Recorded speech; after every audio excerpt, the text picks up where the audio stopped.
الله أكبر الله أكبر الله أكبر മാഷാ അല്ലാഹ്, ഈ ഈന്തപ്പനമരവും ഈ മനോഹരമായിട്ടുള്ള പള്ളിയും കണ്ട നമ്മൾ വിചാരിക്കും നമ്മൾ വല്ല അറബ് നാട്ടിലാണെന്ന്. അല്ല, നമ്മുടെ മലപ്പുറം ജില്ലയിലെ വളാഞ്ചേരി കൊപ്പം റൂട്ടിൽ കോട്ടപ്പുറം എന്ന് പറഞ്ഞ സ്ഥലത്ത് ഏകദേശം 25,000 സ്ക്വയർ ഫീറ്റിൽ 7 കോടിയോളം ചെലവഴിച്ച് കയറ്റിയ മനോഹരമായിട്ടുള്ള ഒരു മസ്ജിദാണ് എൻ്റെ പിറകിൽ കേട്ടോ. 2 ദിവസമായിട്ടുള്ളൂ ജനങ്ങൾക്ക് തുറന്നു കൊടുത്തിട്ട്. അപ്പോൾ ഈ പള്ളിയുടെ കുറച്ച് വിശേഷങ്ങളും ഇവിടുത്തെ കുറച്ച് കാഴ്ചകളാണ്. വീഡിയോ സ്കിപ്പ് ചെയ്യാതെ ഇതൊന്ന് ഷെയർ ചെയ്യുക. വരും മനോഹരമായിട്ടുള്ള കാഴ്ച കേട്ടോ. സാധാരണ നമ്മൾ പള്ളിയുടെ ഉള്ളിലേക്ക് കയറുമ്പോഴാണ് നമ്മുടെ ഷൂവും ചെരുപ്പൊക്കെ മാറ്റി വെക്കാറ്. എന്നാൽ ഈ ഖബർസ്ഥാൻ നമ്മൾ കേരളത്തിൽ എവിടെയെങ്കിലും ഉണ്ടോ എന്ന് തന്നെ എനിക്ക് സംശയം കേട്ടോ. ഇത്ര മനോഹരമായിട്ടുള്ള, ഇത്ര വൃത്തിയുള്ള ഒരു ഖബർസ്ഥാൻ ഞാൻ എൻ്റെ ജീവിതത്തിൽ കണ്ടിട്ടില്ല. നിങ്ങൾ എവിടെയെങ്കിലും കണ്ടിട്ടുണ്ടെങ്കിൽ നിങ്ങളൊന്ന് പറയട്ടോ.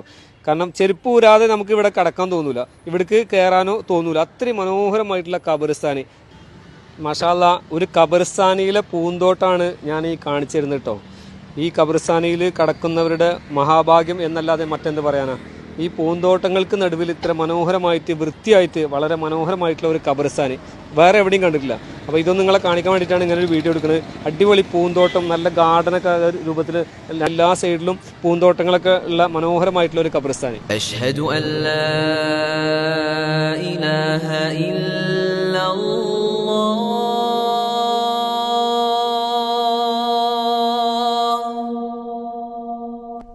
അശ്ഹദു അല്ലാ.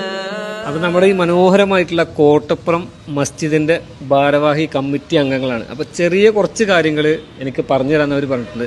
അപ്പോൾ ഇവിടുത്തെ മറ്റ് മസ്ജിദുകൾക്കും മറ്റ് നാടുകൾക്കും മാതൃകയാക്കാൻ പറ്റിയത്, നിങ്ങളുടെ പേരെന്താണ്? അബീബ് റഹ്മാൻ. ഈ പള്ളിയുടെ ജനറൽ സെക്രട്ടറിയാണ്. അപ്പോൾ മറ്റുള്ള നാടുകൾക്ക് അനുകരിക്കാൻ പറ്റുന്ന, പള്ളി കയറ്റുന്നവർക്കൊക്കെ ശ്രദ്ധിക്കേണ്ട കുറച്ച് കാര്യങ്ങൾ നിങ്ങൾ മറ്റുള്ളവർക്ക് പറഞ്ഞു കൊടുക്കാൻ നിങ്ങൾക്ക് എന്താണ് ഒരു അഡ്വൈസ് ഉള്ളത്? നമ്മൾ പരമാവധി ആളുകൾക്ക് ഉപകാരപ്പെടുന്ന രൂപത്തിൽ പള്ളികളൊക്കെ എപ്പോഴും എല്ലാവരെയും നമ്മളൊക്കെ വാഹനം ഉപയോഗിക്കുന്നവരാകും. ഇപ്പോൾ ഈ പള്ളിയുടെ ഏറ്റവും വലിയ പ്രത്യേകത എന്ന് പറഞ്ഞാൽ നമ്മൾ ഈ ഹൈവേയിൽ നമ്മളൊക്കെ റോഡ് യാത്ര ചെയ്യുന്നവരാണ്. അപ്പോൾ വാഹനങ്ങൾ ഇപ്പോൾ ഉള്ളിൽ തന്നെ വണ്ടി പാർക്കിംഗ് ഉണ്ട്, മുകളിലുണ്ട്. ഏകദേശം ഒരു 100ഓളം വാഹനങ്ങൾക്ക് നമ്മളിവിടെ പാർക്കിംഗ് സൗകര്യം ഒരുക്കിയിട്ടുണ്ട്. അതുപോലെ തന്നെ സ്ത്രീകൾക്കുള്ള ഒരു നിസ്കാര ഹാള്, അവർക്കുള്ള ഒരു ഫീഡിംഗ് റൂം, ഭക്ഷണങ്ങളൊക്കെ പണി നടന്നുകൊണ്ടിരിക്കുന്നുണ്ട്. അപ്പൊ അതൊക്കെ വരുമ്പോ അതുകൂടെ അന്യമതസ്ഥർക്ക് ഉപകാരപ്പെടുന്ന രൂപത്തിൽ ഇപ്പൊ ഒരു പെട്ടെന്നൊരു ടീം വന്നു, ഒരു വണ്ടി പഞ്ചറായിട്ട് നിൽക്കുകയാണ്, അവർക്ക് ഭക്ഷണം കഴിക്കാന് അല്ലെങ്കിൽ ഒന്ന് ബാത്റൂം ഒക്കെ ഉപയോഗിക്കാന്ന് പറയുകയാണെങ്കിൽ നമുക്ക് കമ്മിറ്റിയുടെ അനുവാദത്തോടു കൂടി ആൾക്ക് ഉപയോഗിക്കാം. അതൊന്നും പ്രയാസമില്ല.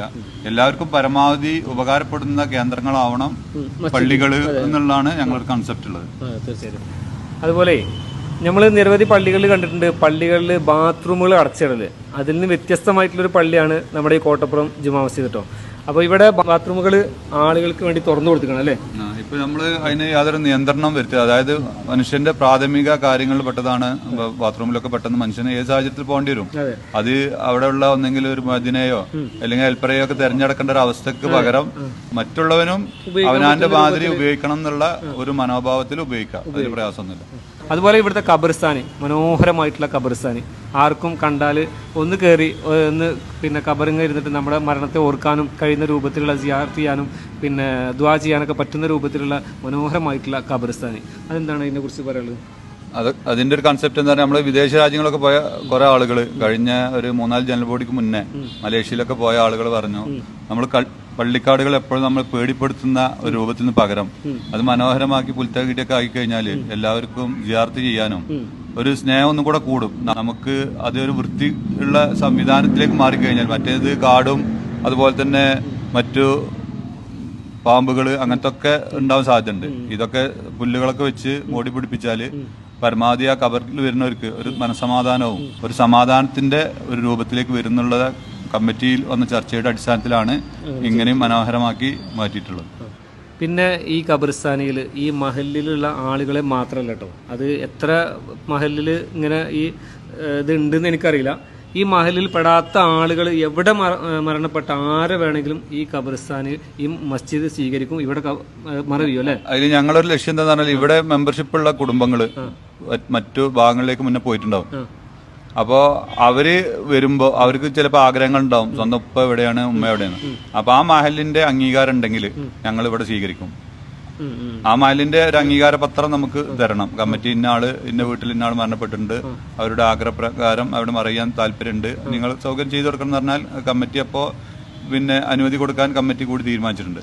അല്ല, ഇവിടെ അന്യ സംസ്ഥാനത്തിലുള്ള ആളുകളെ മറവ് ചെയ്തിട്ടുണ്ടെന്ന് കേട്ടിട്ടുണ്ട്. അത് വളാഞ്ചേരിയിൽ വെച്ചിട്ട് ആസാമി സഹോദരങ്ങൾ വേങ്ങര വളാഞ്ചേരി വന്ന് തിരിച്ചു പോകുമ്പോൾ ഒരു ആക്സിഡന്റില് മൃതശരീരം ഛിന്നഭിന്നമായ ഒരു അവസരത്തില് ആ മയ്യത്ത് ആസാമിലെത്താൻ 3 ലക്ഷം രൂപ ചെലവും വരും. അപ്പോൾ അതിന് മയ്യത്ത് പിന്നെ കേടുവരാനൊക്കെ സാധ്യത ഉണ്ട് എന്നുള്ള ഇതിന്റെ അടിസ്ഥാനത്തിൽ പിന്നെ പോലീസുകാർ മഹൽ കമ്മിറ്റിയുമായി ബന്ധപ്പെട്ടു. അപ്പൊ കമ്മിറ്റി അടിയന്തര യോഗം ചേർന്നു. അപ്പൊ നമ്മളെ മാതിരിയുള്ള ഒരു സഹോദരൻ എന്ന നിലയിൽ അവർക്ക് കമ്മിറ്റി കൂടി അവരെ ഞങ്ങളെ ചെലവിൽ മഹലിന്റെ ചെലവിലാണ് ഇവിടെ മറ ചെയ്ത് 2 ആളുകളും മറ ചെയ്തു. ഇതുകൊണ്ടൊക്കെയാണ് ഈ മഹലും ഈ നാടും ഒരുപാട് പ്രത്യേകതകൾ അർഹിക്കുന്നുണ്ട് എന്ന് പറഞ്ഞിട്ടോ. ഈ നാടിൻ്റെ പ്രത്യേകതകളാണ് ഇപ്പോൾ ഇവർ ഈ കമ്മിറ്റി പറഞ്ഞത്. വളരെ സൗഹാർദ്ദത്തോട് കൂടിയിട്ട് ഇപ്പോൾ കാണുന്ന ഒരുപാട് സംഘർഷങ്ങളോ അല്ലെങ്കിൽ തർക്കങ്ങളോ ഒന്നുമില്ലാതെ വളരെ മനോഹരമായിട്ട് ഇത്രയും ഈ പള്ളിയുടെ ചെലവും ഇത്രയും മനോഹരമായിട്ടുള്ളൊരു പള്ളി കയറ്റണമെങ്കിൽ ഒരു നാടിൻ്റെ ഐക്യം തന്നെ വേണം. ആ ഐക്യത്തിലൂടെയാണ് ഇത്രയും വലിയൊരു മനോഹരമായ പള്ളി ഇവിടെ നിർമ്മിക്കാൻ കഴിഞ്ഞിരിക്കുന്നത്. എന്താണെങ്കിലും സന്തോഷം. പിന്നെ നമ്മൾ ഒരുപാട് പള്ളികളിൽ ഒരുപാട് നിയമാവലികളൊക്കെ അങ്ങനെ കാണുന്നുണ്ട്. നമ്മൾ നമസ്കാരം കഴിഞ്ഞാൽ ഫാൻ ഉപയോഗിക്കാൻ പാടില്ല, അങ്ങനെയൊക്കെ എന്തെങ്കിലും അങ്ങനത്തെ ഒരു റെസ്ട്രിക്ഷൻസ് ഇവിടെ ഇല്ല. ആര് വന്നാലും അവർക്ക് തന്നെ ഫാനൊക്കെ ഉപയോഗിച്ചുകൊണ്ട് നിസ്കരിച്ച് വളരെ സൗഹാർദ്ദത്തോടു കൂടി നിസ്കരിക്കാനും അതുപോലെ ബാത്റൂമും അങ്ങനെ തന്നെയാണ്. അവർക്ക് എപ്പോഴും വേണമെന്നുണ്ടെങ്കിൽ ഉപയോഗിക്കാൻ പറ്റുന്ന ഒരു ഫ്രണ്ട്ലി ആയിട്ടുള്ള ഒരു അറ്റ്മോസ്ഫിയറാണ് ഞങ്ങൾ കോട്ടപ്പുറം മഹല്ല് കമ്മിറ്റി ഒരുക്കിയിട്ടുള്ളത്. എല്ലാവർക്കും അത് തന്നെ ചെയ്യും. ഓക്കെ.